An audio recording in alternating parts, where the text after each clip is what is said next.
Today I'll show you how to plug a hole in a tire. You'll need to get a tire repair kit. I got this one from Harbor Freight.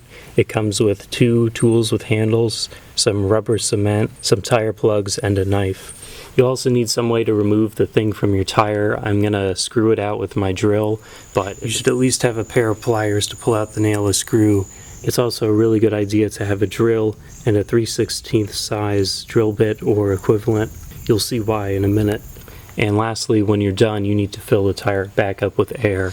If you don't have an air compressor, you can drive your car to a gas station that has a tire filling station and do it in the parking lot there, so you don't have to drive your car with a flat tire to there just to fill it up.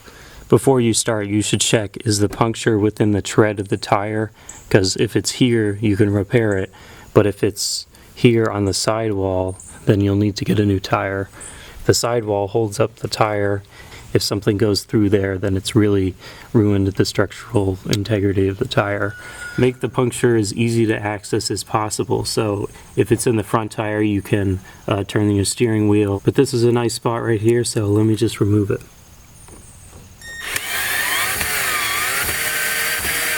Well, that didn't really work. So let me see if a screwdriver, get that out. I have a feeling it's broken off in there.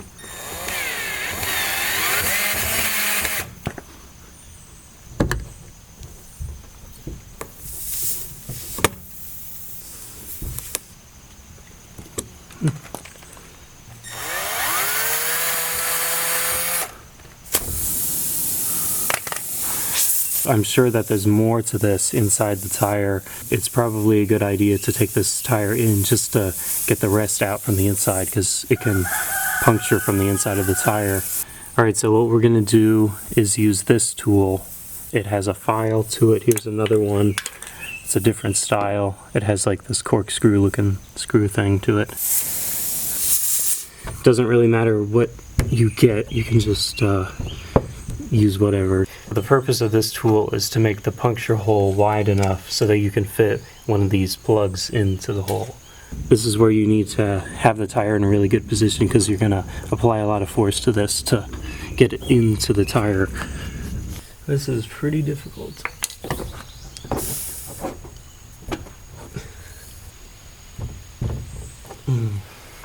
I'm going to cheat a little bit. I have some drills here. I'm going to use the 3/16 bit.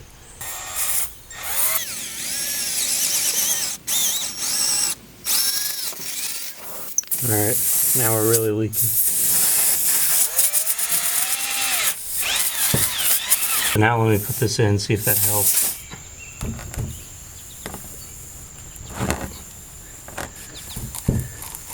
You're supposed to stick the tool in and just kind of pull it in and out of the tire to make the hole wider.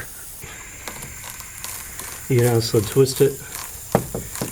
Eventually, you want to get it so you can sort of pull it in and out without like a huge amount of difficulty. I think this is fine, just how it is. Now grab this handle tool. It has a hole through the tip. Get your rubber cement and your tire plugs. These orange ones come from Harbor Freight, and I just don't really like them because I think they'll really stand out on a tire. So I have these black ones from a different kit at some point. I'm just going to use these. So just take out one of these. You only need one per puncture. They have like tar on them, so they're really sticky.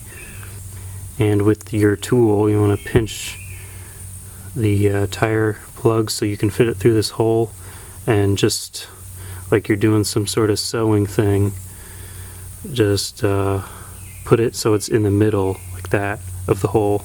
Now get your rubber cement and punch through the hole there so you can get the cement out, and just start putting it on. I don't have to put it over the entire thing because this isn't going to go completely inside the tire. So I'm just going to put it like that on both sides.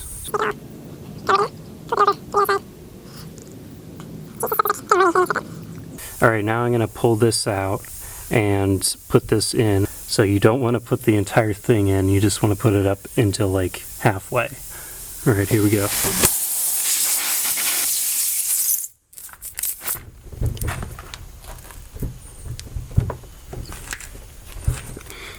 This part is why it's really important to ream the hole big enough, because if you don't do it big enough, then you cannot push this thing in, because this is the hard part to push in. Okay. Actually, that wasn't too bad. Okay, I like the way it is right now, so I can just pull this out. And it stays in there. Now I just gotta wait for it to dry up. I'm not sure how long that takes, but maybe 30 minutes. It's probably been an hour, and I don't think the cement actually dries to like a hard rock. I think it stays sticky and tar-like, just to be flexible, and I think it's fine now.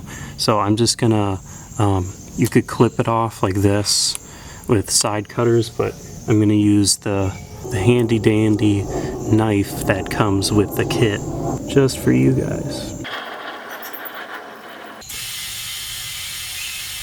Now that the tire is filled up back to pressure, I'm gonna put some soapy water over where the problem was and check for leaks.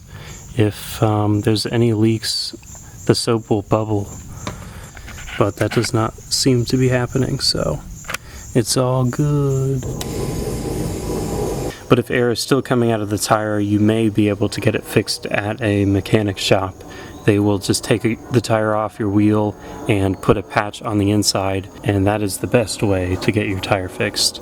People say that these are temporary, but in my experience, I've had 2 of these right next to each other on my tire, and for 4 years I drove my vehicle until I needed to replace the tires, and nothing went wrong with it. And I've talked to other people, and they've had the same kind of experience. So as long as this is not leaking, or you use your car for like really spirited driving or driving really fast or something like that, then you don't need to get that inside tire patch. Alright, well, I hope this helped you out. My name's Connor, this is my YouTube channel, and I'd hope you subscribe so you can see more videos just like this one. Thank you.